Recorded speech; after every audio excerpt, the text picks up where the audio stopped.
Resolution 980, the gentlewoman from Texas, Ms. Crockett, and a member opposed will each control 5 minutes. The chair recognizes the gentlewoman from Texas. Thank you, Mr. Speaker. As legislators, it's our job to make sure we are not moving forward with drafting legislation that is on its face flawed. If we want to legislate and address immigration, let's mean what we say and do so in an effective manner. And this bill does not live up to that standard. The inclusion of the term actively assisting is ripe for judicial scrutiny and will undoubtedly result in court challenges, wasting taxpayer dollars and government resources. But fiscal issues caused by poor legislative drafting are the least of my concerns with this bill.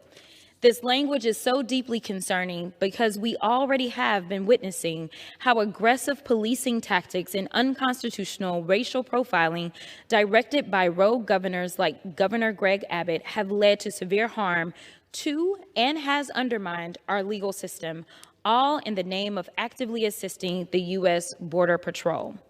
Take, for instance, this past Christmas, where U.S. citizens, a husband, wife, their 13-year-old daughter, and their grandmother living in El Paso were wrongfully targeted by Texas officers in unmarked vehicles after they were coming back from visiting relatives just across the border in Mexico.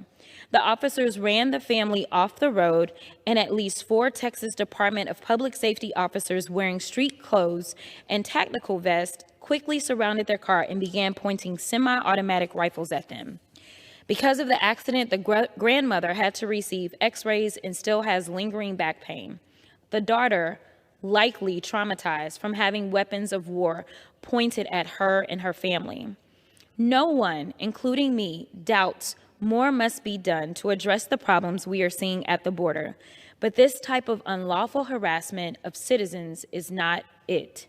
And to be clear, my amendment in no way prevents federal, state, or local officers from working with Border Patrol agents, nor does it say that federal, state, and local officers do not have a role to play here.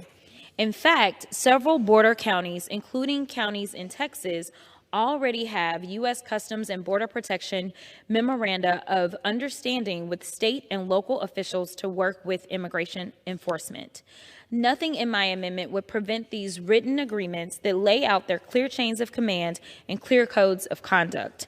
But what my amendment does is to prevent state and local law enforcement from acting lawlessly at the misguided direction of a governor who refuses to work with men and women of the United States Border Patrol because he thinks he is above the law.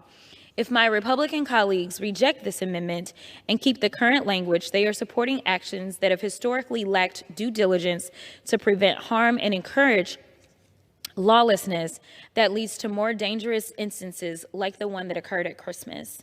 If the House rejects this amendment, it will give Governor Abbott a tool to carry on in his unconstitutional border policies without federal oversight and coordination. I urge my colleagues to vote in favor of this amendment. Thank you, and I reserve. Gentlelady from Texas reserves. For what purpose does the gentleman from California rise? To claim time in opposition to the amendment. Gentleman is recognized for 5 minutes. Mr. Chairman, this amendment requires a new fact to be proven at trial, that the pursuing law enforcement officer was, quote, under the command of the U.S. Border Patrol in each and every case. Well, I can imagine many circumstances where local law enforcement's alerted to a Border Patrol chase that's going through their jurisdiction and then act immediately to assist them without necessarily being directly under their command. The issue is not who is pursuing smugglers, but rather the circumstances of the pursuit. Namely, this person is evading the Border Patrol. It's unlikely that during each and every pursuit in progress, the Border Patrol is going to have time to deputize local law enforcement, place them under their command. This is a ridiculous expectation, so ridiculous as to raise the suspicion that it's intended solely to render the bill unworkable and meaningless.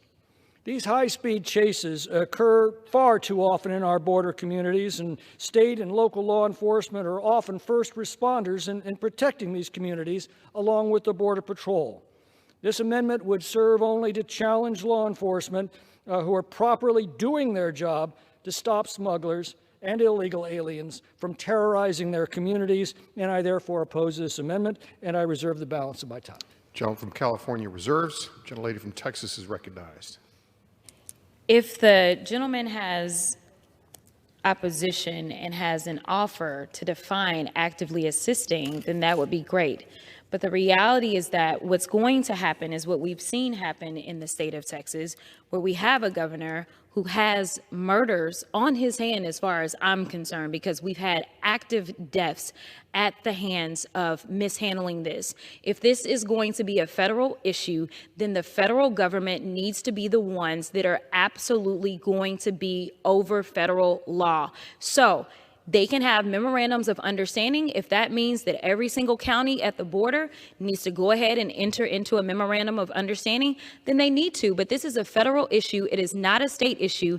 And this protects federalism and makes sure that it will be under the hands of the federal government with this federal law instead of state government. And I reserve.